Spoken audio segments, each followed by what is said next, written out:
Antes de convertirme yo al Señor, pues me preguntaba, ¿no?, el por qué la sociedad está tan desequilibrada, por qué el mundo es tan impío, tan torcido,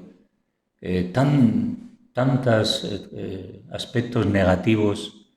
Y a la vez pensaba, el hombre, la capacidad que tiene el hombre de poder hacer las cosas bien y sin embargo parece que siempre las hace mal. O tiene intención pero no tiene el poder, ¿no?, para cambiar nuestra sociedad, ¿no? Y cuando yo leí por primera vez este relato de Adán y Eva y empecé a descubrir esta realidad de que el hombre ha abandonado a Dios, pues me alegré mucho, me gocé mucho, porque era una de las grandes respuestas que yo necesitaba. Entender el porqué tanta desavenencia, tanta injusticia, el porqué de tanta enfermedad, de tanta violencia. Y luego, pues, Dios me abrió los ojos y me di cuenta de que hay aspectos, ¿no?, que hoy vamos a hablar un poco, ¿no? En Génesis 3, todos conocemos más o menos el relato. Dice, versículo 6, vio la mujer que el árbol era bueno para comer y que era agradable a los ojos y árbol codiciable para alcanzar la sabiduría. Y tomó de su fruto y comió, y dio también a su marido, el cual comió así con ella. Entonces fueron abiertos los ojos de ambos y conocieron que estaban desnudos. Entonces cosieron hojas de higuera y se hicieron delantales. Y oyeron la voz de Dios que se paseaba en el huerto al aire del día. Y el hombre y su mujer se escondieron de la presencia de Dios entre los árboles del huerto. Mas Dios llamó al hombre y le dijo, ¿dónde estás tú? Y él respondió, oí tu voz en el huerto y tuve miedo porque estaba desnudo y me escondí. Y Dios le dije, ¿quién te enseñó que estabas desnudo? ¿Has comido del árbol que yo te mandé no comieses?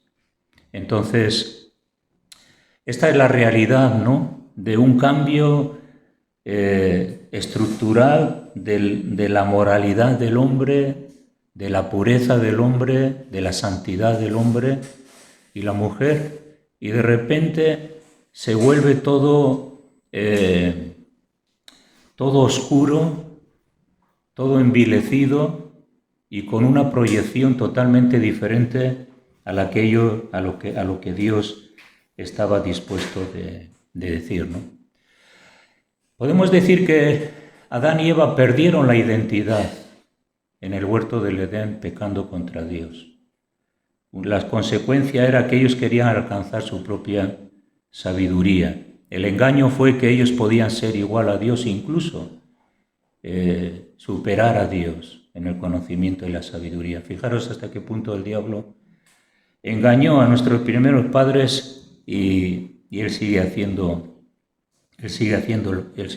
lo mismo, ¿no?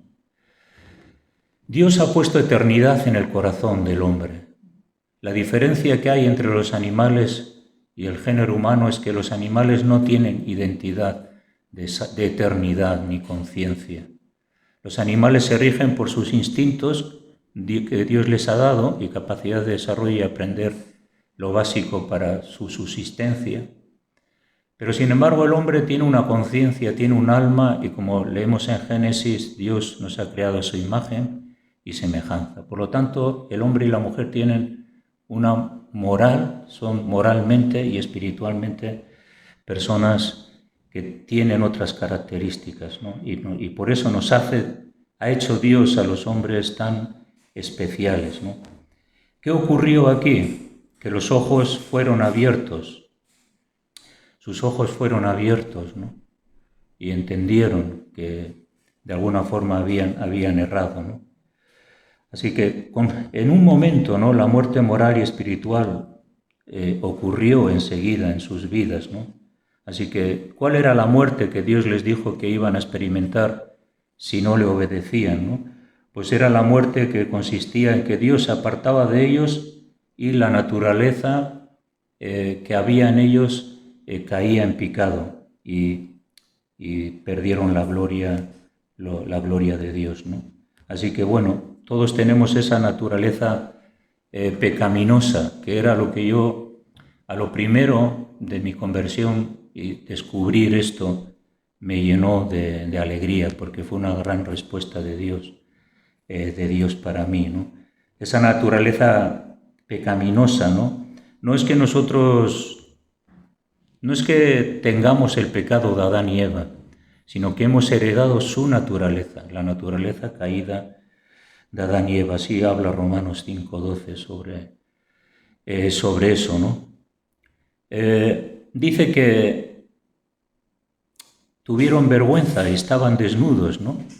Aquí vemos también que la inocencia moral la perdieron, porque mientras estaban desnudos con una percepción de santidad, no ocurría nada, pero sin embargo, cuando perdieron la presencia de Dios, esa inocencia moral se volvió en la desnudez que al final era mala. ¿Por qué? Porque la condición del hombre ya empezó a ser mala, la codicia empezó a moverse. Y ese sentimiento de vergüenza que ellos experimentaron se daban cuenta por su conciencia en relación a la desnudez. Así que esa desnudez se asoció al pecado y esa condición pecaminosa hizo que las personas se deberían de vestir, porque si no, pues lógicamente tendrían tentaciones con respecto a su propia naturaleza caída. Y es algo sencillo y algo normal de entenderlo. Por eso luego la Biblia dice que nos vistamos discreta y modestamente, ¿no? Sin llamar la atención. ¿Por qué? Porque en la desnudez siempre está la tentación de la lascivia y de los malos pensamientos. Entonces, es algo importante.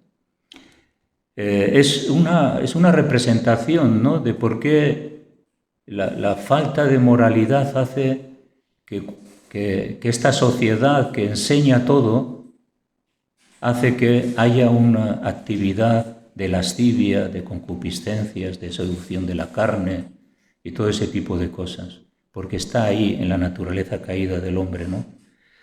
Y él mismo lo dice, ¿no?, que estoy desnudo. Y Dios le dice, ¿y quién te enseñó que estabas desnudo? Porque hasta ahora estabas desnudo y no te avergonzabas. Y ahora, de repente, te das cuenta que estás desnudo, tienes vergüenza y hay algo que ha ocurrido en tu vida, ¿no? Entonces él le dice, bueno, comí de ese árbol. Es igual a que reconoció que había hecho las cosas mal y las consecuencias que vinieron en relación a eso, ¿no? Entonces dice que se escondieron. Es lo que ellos hicieron y hoy en día los hombres hacen.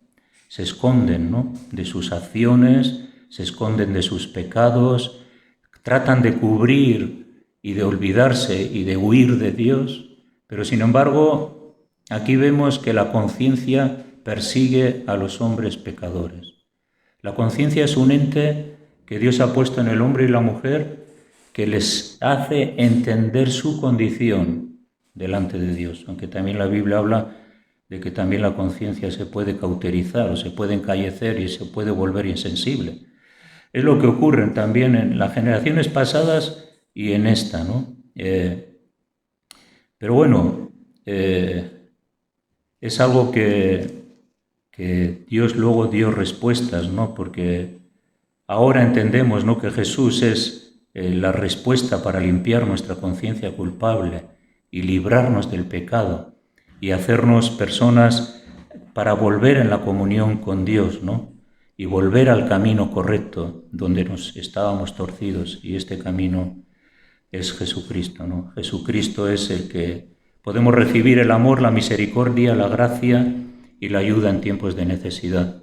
La mayor necesidad, como muchas veces he dicho, que tiene el hombre es el es el pecado. Hay muchos problemas en la sociedad, pero el hombre lo que más urgencia tiene y el mayor problema que tiene y el mayor enemigo que tiene es el pecado, ¿no? Dice el versículo 13, ¿no? Dice que también Dios le dijo a la mujer, ¿qué es lo que has hecho? Y ella dijo, la serpiente me engañó y comí. La serpiente me engañó y comí. El diablo es el que engaña. El diablo es el que presenta argumentos que nada tiene que ver con el plan de Dios. Incluso pueden ser hasta argumentos que son convincentes. Y fijaros que el diablo fue tan convincente con Adán y Eva que ellos sucumbieron a la tentación. Pero no siempre lo convincente es lo mejor o es lo bueno, porque a veces lo aparentemente que es bueno o que está bien, en realidad es lo peor que podemos hacer. La serpiente me engañó. Claro, esto sucedió luego también con Caín y Abel, sí, los hijos de ellos. Sabemos el conflicto entre Caín y Abel. Caín odiaba a Abel porque Abel era justo delante de Dios y su ofrenda le fue agradable. Entonces surgió la envidia y empezó la competencia de la naturaleza caída, ¿no? Y Dios le dice a Caín, versículo 6, ¿por qué te has enseñado? ¿Por qué te has enfadado? ¿Y por qué ha decaído tu semblante? Si bien hicieres, pues no serás enaltecido. Le estaba diciendo, bueno, Caín, ¿por qué estás enfadado? ¿Por qué estás triste? Empieza a hacer las cosas bien, no las hagas mal. Y entonces le dice que si haces bien las cosas, pues serás enaltecido. Cambia tu actitud, cambia las cosas. Y si no hicieres bien, pues entonces el pecado está a la puerta. Claro, esta es la realidad que vivieron ellos y que vivimos nosotros. Si una persona está insatisfecha, ¿no?, con su vida y sabe que está desagradando a Dios, un creyente que está desagradando a Dios, pues entonces Dios nos puede decir, bueno, ¿por qué estás enfadado? ¿Por qué estás triste? Empieza a hacer las cosas bien y yo te voy a ayudar. Y si no hicieres bien, pues el pecado está a la puerta y con todo a ti será su deseo. Significa que al final la persona que se entrega al pecado, el pecado se enseñorea de él y está bajo los deseos y la actividad del diablo, ¿no? Y dijo Caín a su hermano Abel. Y entonces aquí tenemos la historia porque Caín podía haber rectificado, pero sin embargo no lo hizo. Dios le dio la exhortación y le dijo, cambia, pero Caín ya tenía en mente matar a Abel. Y entonces dijo Caín a su hermano, salgamos al campo. Y sabemos la historia, que le mató. Y cuando le mató, Dios dice, el versículo 10, y Dios dijo a Caín, ¿dónde está, el 9, dónde está Abel tu hermano? Y él respondió, no sé. Dios conoce todas las cosas, ¿no? Y Dios también se interesó por Caín porque había cometido algo y Dios se interesa por nosotros cuando cometemos pecados y se interesa por el mundo, cuando el mundo está pecando. Tiene interés de restauración y de ayuda. Entonces Dios le dice a Caín, Caín, ¿dónde está Abel tu hermano? ¿Qué ha pasado, Caín? Te dije que si hicieras bien, serás enaltecido y si hicieres mal, el pecado se enseñará de ti. Y entonces le dijo Caín, y dice, ¿soy yo acaso guarda de mi hermano? Esto es lo que hace el pecado, esconder la responsabilidad de cada uno. El pecado hace esconder su propio pecado, su propia responsabilidad delante de Dios y tener o admitir pensamientos que justifican algo que no es justificable, ¿no? Hoy en día la violencia, que personas violentas hacen violencia y justifican su violencia. ¿Y quién soy yo? Pues tengo que hacerlo, ¿no? Pues eso es algo que Dios lo desecha, ¿no? Y le dijo entonces el Señor, ¿qué has hecho? La voz de la sangre de tu hermano clama a mí desde la tierra. Entonces le dijo, ahora pues maldito seas tú de la tierra, que abrió su boca para recibir de tu hermano, de tu mano la sangre de tu hermano. Y entonces aquí hay una maldición sobre Caín.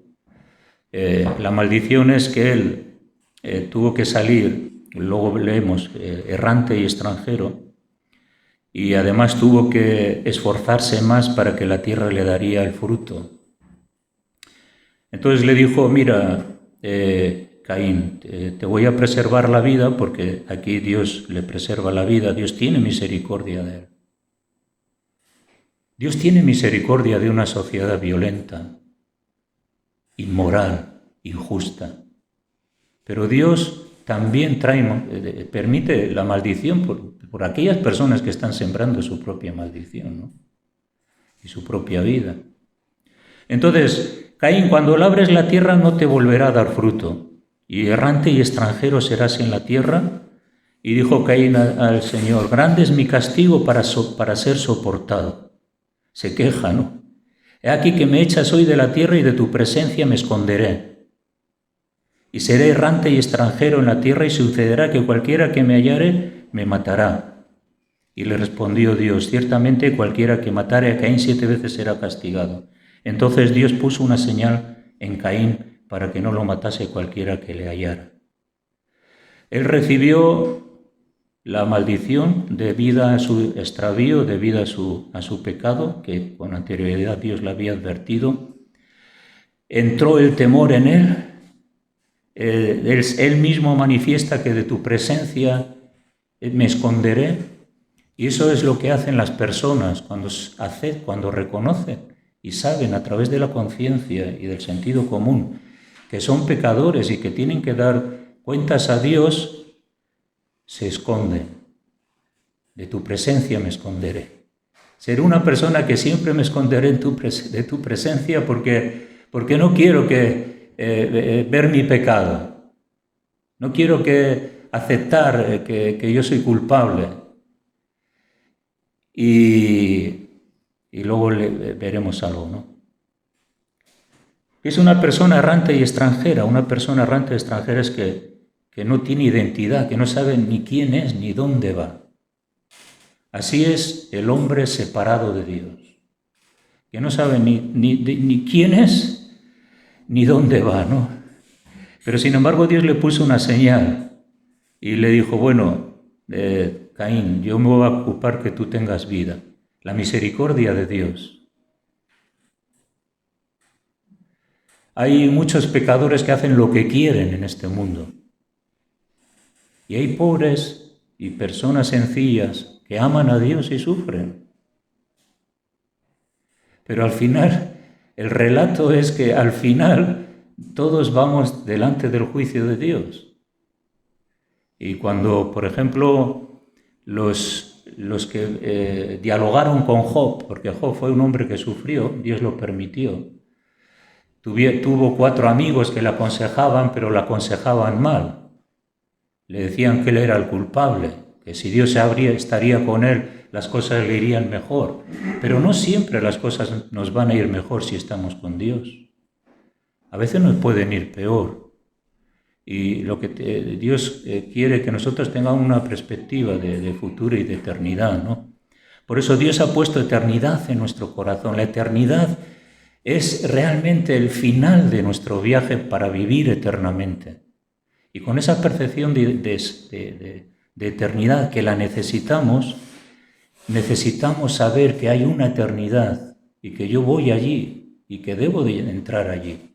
Esa es una tremenda garantía.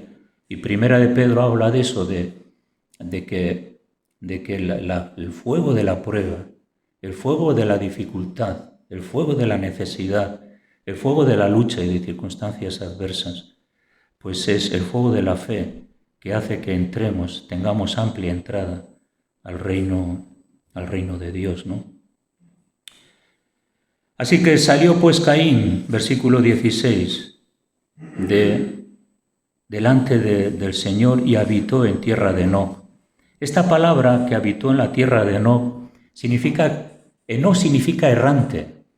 Así que él habitó en una tierra errante, en una tierra sin identidad, en una tierra sin perspectiva de futuro ni de eternidad, en una tierra en la que ella misma había perdido el significado de su propia persona. Y seguramente vivió errante toda su vida. Dios le cuidó la vida, pero él vivió errante. Así pasa con muchas personas que cumplen los objetivos de esta vida, pero son errantes. Qué triste ser errante sin saber ni quién soy, ni dónde vengo, ni dónde voy. Que ha desechado a Dios de su corazón, que han pecado lo que han querido, que han hecho lo que han querido, pero sin embargo acaban en la tierra de Enoc, la tierra errante, ¿no? Cuando dice aquí que eso, que salió delante de la presencia del Señor, salió. Yo digo, ya no volvió a entrar. Salió de la presencia del Señor. Ahí tuvo un encuentro, salió y ya se le acabó la historia de su perspectiva. Desechó a Dios profundamente y salió de la presencia del Señor, ¿no? Ellos fueron como los pioneros de esa civilización que no conoció a Dios, ¿no? Y que hoy en día también la motivación de nuestra sociedad humanista ha desechado a Dios y quieren vivir su propia vida, ¿no? Y se mantienen en la maldición, en la tierra errante. Pero sin embargo todos los hombres quieren como recobrar ese paraíso perdido, ¿no? Esa identidad que hay en el hombre de que algo me falta, en algún sitio perdido algo. Ese algo es Dios. Y cuando el hombre está en la tierra de Enoc, en la tierra errante, y descubre a Dios, descubre todo. Ahora, pero sin embargo, si sigue en esa tierra errante donde buscan el paraíso, donde en el placer, en este sistema mundial, ¿no? que está fundado en el vicio, en la corrupción, en la satisfacción personal, y buscan ahí otra vez el paraíso, ¿no? Buscan ahí otra vez el paraíso, y el paraíso lo han perdido, porque ahora tienen que salir de la tierra de Enoc y volverse a Dios, ¿no? Y volverse de la rebelión contra Dios. Todos los sistemas en este mundo que no tienen a Dios es absolutamente una rebelión contra Él. Hay dos caminos, el camino de la perdición o el camino de la salvación. Si elegimos el camino de la perdición, pues estaremos en esta tierra de Enoc, errante, buscando nuestros propios placeres, nuestra propia vida y diseñando cómo levantarnos, cómo se llama la palabra autorredención. El hombre se quiere redimir a sí mismo, se quiere volver a redimir sin Dios. Y es imposible. Es imposible redimirse sin Dios, es imposible encontrar ese lugar perdido sin Dios. ¿Y cómo se autorredime el hombre? Por ejemplo, la Torre de Babel fue un esfuerzo del hombre de hacerse igual a Dios y a buscarse un nombre. ¿Y qué hizo Dios? Confundió con las lenguas y destruyó la Torre de Babel. Entonces hoy en día también el hombre busca un nombre, busca un ídolo, busca un referente, busca lo que está de moda, a ver si aquello me puede dar algo, ¿no? Y es lo que ocurre, ¿no? Entonces yo descubrí que el problema del hombre es que se ha olvidado de Dios, y lo que hace el hombre es tratar de autorredimirse y buscar salidas que nunca va a encontrar, porque la única forma de encontrar el Edén perdido, ese es Jesucristo. Aleluya. Ese es Jesucristo, aquel que abrió la puerta para tener comunión con Dios. Aleluya. Entonces, cuando el hombre vuelve a Dios y vuelve a su presencia, entonces dice, Eureka, esto es lo que yo necesitaba, esto es lo que yo deseaba, ¿no? Poder encontrar a Dios. Y dejas de estar errante a sentirte una persona cerca de Dios. Abel agradó a Dios y bueno, aunque le mató, pero él pasó a la eternidad victorioso, ¿no? Él no era un errante, él agradaba a Dios con todo su corazón. Aquí en Primera de Juan, capítulo 5, versículo 18, hay algo muy interesante, ¿no? Dice, sabemos que todo aquel que ha nacido de Dios no practica el pecado, pues aquel que fue engendrado por Dios le guarda y el maligno no le toca. Sabemos que somos de Dios y el mundo entero está bajo el maligno. Entonces, este versículo es la realidad desde Génesis y lo que se ha escrito en toda la historia de la humanidad. El mundo entero está bajo el maligno. Está bajo el maligno, engañado por el maligno, distorsionando el maligno la verdad, la justicia. El maligno separando al hombre de Dios. El maligno engañando al hombre de diversas maneras y llevándole a la tierra de Enoc, a la tierra de errante, donde cada uno es como una selva. Se vive de la forma que sea. El caso es vivir, salir adelante, aplastar a cualquiera, salir con mis objetivos. Y, sin embargo, dice que el que es nacido de Dios no practica el pecado. Sí, somos pecadores, caemos, pero no debemos de practicar el pecado. Esa es la diferencia, ¿no? De seguir en esa comunión con Dios. Porque luego vemos que hubo dos generaciones después de Caín y Abel. Unos eran los que siguieron al Señor, Set, y otros eran los que no, los que se apartaron. Entonces, los que se apartaron, pues lógicamente no practicaron el pecado, ¿no? Pero los que dejaron a Dios, dice que siguieron su propio rumbo, ¿no? Y se dejaron dominar por el poder del diablo, ¿no? Y el versículo 20 es muy interesante. Pero sabemos que el Hijo de Dios ha venido y nos ha dado entendimiento para conocer al que es verdadero. Y estamos en el verdadero, en su Hijo Jesucristo. Este es el verdadero Dios y aquí está el tema. Y la vida eterna. Este es el verdadero Dios y la vida eterna. Y luego dice, hijitos, guardaos de los ídolos. Amén. Entonces, Jesucristo es el verdadero Dios y es el que nos lleva a la vida eterna, es el que nos lleva al Edén, es el que nos lleva a una plena comunión con Dios eternamente. No hay nada en este mundo que nos pueda llevar al cielo.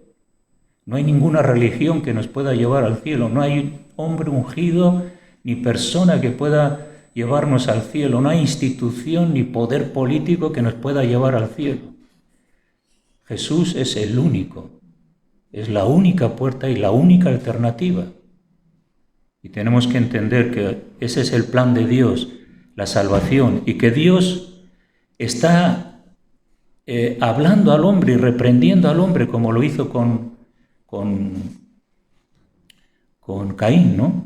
Le reprendió y él no hizo caso.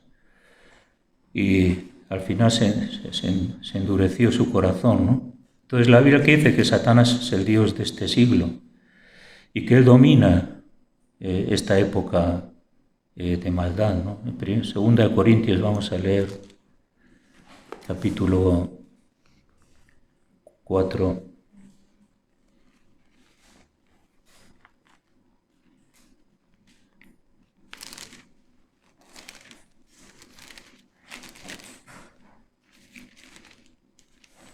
versículo 4. Dice, en los cuales el Dios de este siglo cegó el entendimiento de los incrédulos para que no les resplandezca la luz del Evangelio, de la gloria de Cristo, la cual es la imagen de Dios. El Dios de este siglo, ¿no? Ha cegado el entendimiento de los incrédulos, ¿no? El Dios de este siglo es el que está cegando la mente de los incrédulos. Dios está activo a través de la Iglesia. La Iglesia tiene que predicar el Evangelio, el creyente tiene que predicar el Evangelio, tiene que orar por la gente que está perdida, y la actividad de la Iglesia es importante, pero tenemos otra actividad, ¿no? Que es la actividad del diablo, que quiere seguir cegando, que nadie oiga, ni entienda, ni decidan, sino que se entreguen a sus propios deseos, como lo hizo con Adán y con Eva, ¿no? Gálatas 1:4 también.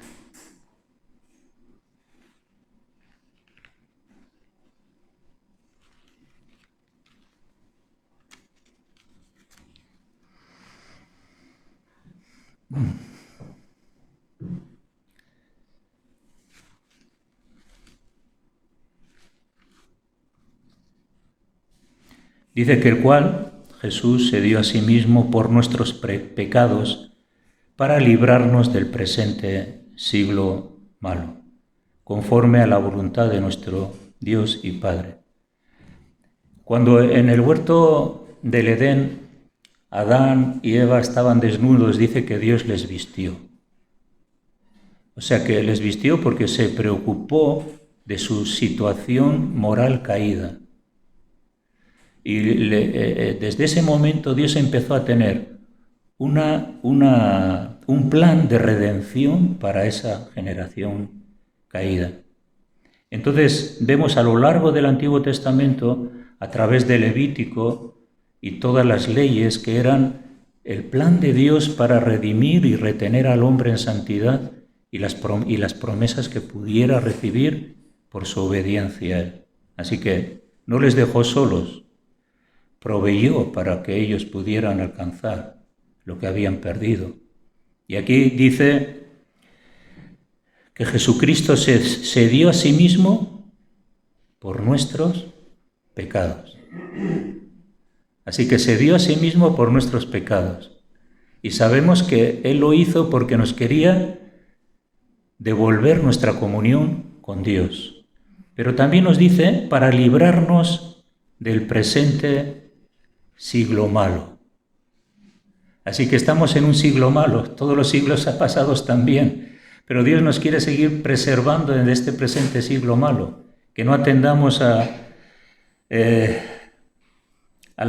toda actividad, ¿no?, que está bajo el dominio del diablo, ¿no?, y la rebelión contra Dios. Y el deseo de Dios es reconciliarnos. Así que Dios tiene ese plan todavía de reconciliación, ¿no?, el cual puede darnos sentido, ¿no?, a nuestra vida. Y bueno, todas las cosas que ocurren no es que Dios las permita. Hay una voluntad permisiva de Dios. Todo lo que ocurre en el mundo no es porque Dios quiera, sino porque hay una actividad también que el hombre desea, el diablo actúa, y todo lo que ocurre no es porque Dios quiera, es porque el hombre decide someterse al diablo, y todas las actividades que hay no tienen que ver en absoluto con la buena voluntad de Dios, sino pues con todo lo contrario, ¿no? Pero bueno, sabemos que en Apocalipsis, por ejemplo, al final los reinos de este mundo, dice Apocalipsis 11:15, que han venido a ser del Señor y su Cristo. Vamos a leer este versículo de Apocalipsis 11:15.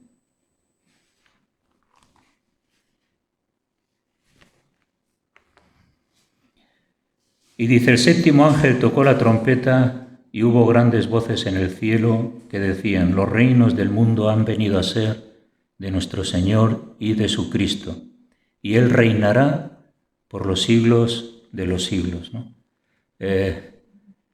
Una de las cosas que hemos visto en relación a la maldición que recibió Caín es que el fruto de la tierra no iba a ser lo mismo.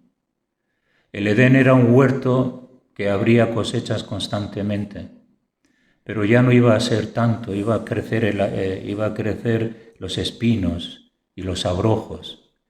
Y la violencia que vemos en los animales no estaban diseñados para vivir como hoy en día vemos a los animales, la competitividad, la violencia, la muerte.